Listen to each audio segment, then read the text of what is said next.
everyone, and welcome to this week's edition of the Collection Comic of the Week. The book I've chosen for this week is Spectacular Spider-Man, issue 161, and I got this book at one of the Wizard World St. Louis conventions. It was either 2013 or 2014, I can't remember. And I remember there was a comic vendor that was, as you're walking by, asking, hey, do you want a free comic book? And they were just handing from one of the long boxes free comics. And I remember being handed this one. And I can't remember if I bought anything from that vendor. I'm sure I took a look. If they're nice enough to give me a free comic book, I'm definitely gonna look and see what they got. But never read this book until I was looking for a book to do for Collection Comic of the Week. And, first thing, we're in October when this issue or this episode is dropping, and I wanted a Halloween type of issue, and you really don't get more Halloween than the Hobgoblin. He's literally throwing jack-o'-lanterns and pumpkin bombs at people, so, and he's orange, so, I mean, I kind of thought this would fit a theme for the month of October.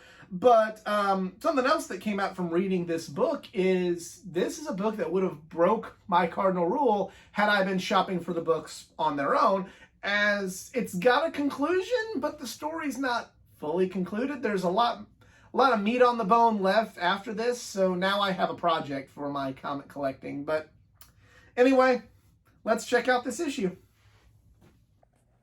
Kind of a cool cover, just basic, but, makes you excited to read the book. And you got Robbie from the Bugle being pardoned. I don't know what was going on before this to have Robbie be falsely imprisoned, but apparently he was, and he is now pardoned and a free man again.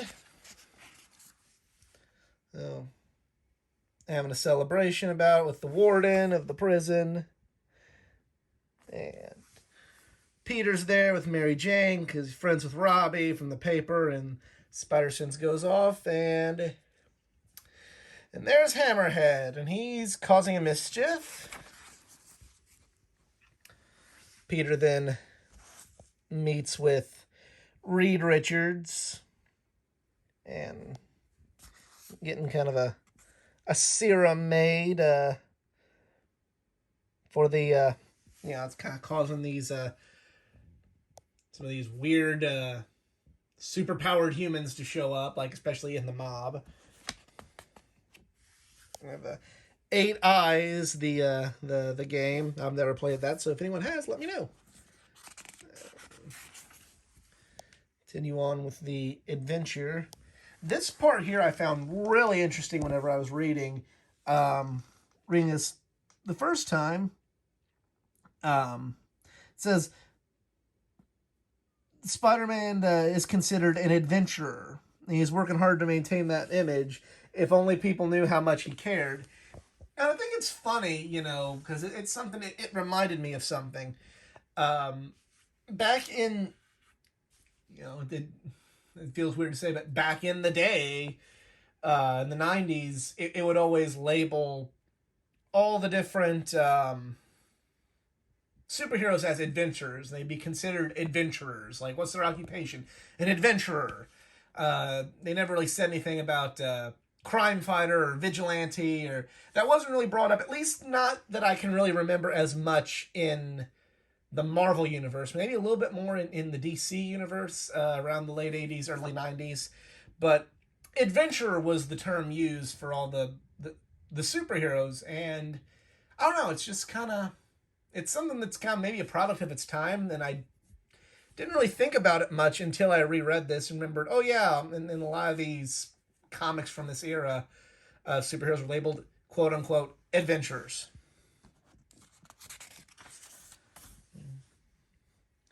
Got a fancy gala going on.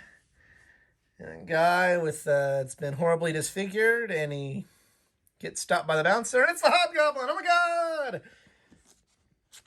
I like the Hobgoblin. He's obviously not as cool as Green Goblin, but I always enjoyed a Hobgoblin.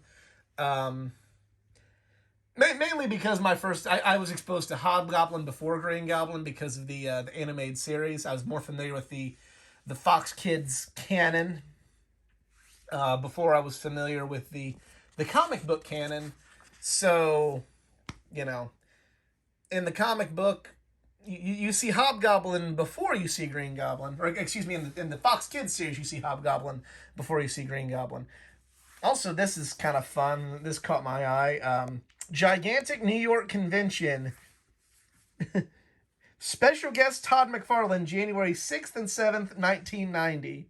The biggest show of the year. And this is, I know McFarlane was around in this time period, but this was like before he kind of became the icon in comics that he would go on to become. So if somebody met Todd McFarlane at this gigantic New York convention in the earliest of the early in 1990, they were really getting in on the ground floor to meeting a legend, a legend to be in the comic book industry. So just thought that was kind of cool. And then it's also kind of cool they have like the list of the different conventions going on around the globe being posted in the comic books. Now with the internet, you just got to kind of find it on social media. And I guess that is easier, but because of that, you'll never, I don't think you'll ever see in print form, a list of Comic Cons ever again.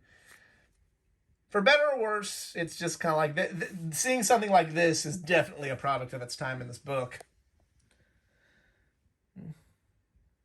Got some talk with Hammerhead and the Hobgoblin. Great. I think this is just a badass shot right here.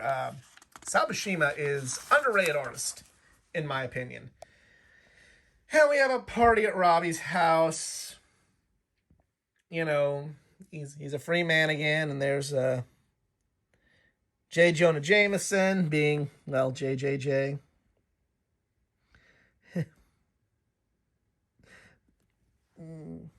Yeah. Thomas Fireheart, and he's meeting Robbie and promoting him to the managing editor of the Bugle. And Fireheart and JJJ have some issues.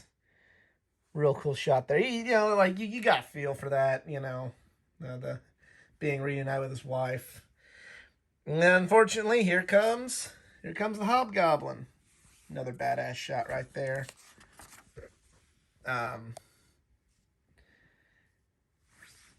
Let's see. Fireheart, it's actually the superhero Puma, or excuse me, maybe the adventurer Puma.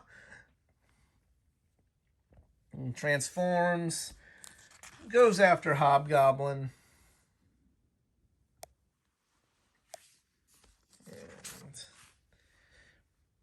Real great action sequence here. Spider-Man joins the fray.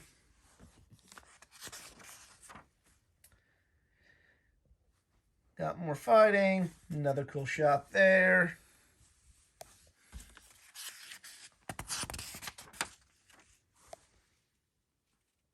Finishing up. Gets caught on a shaving cream billboard or razor billboard there, which I thought was funny. And sniper from out of nowhere takes out the Hobgoblin. Robbie is saved. And yeah.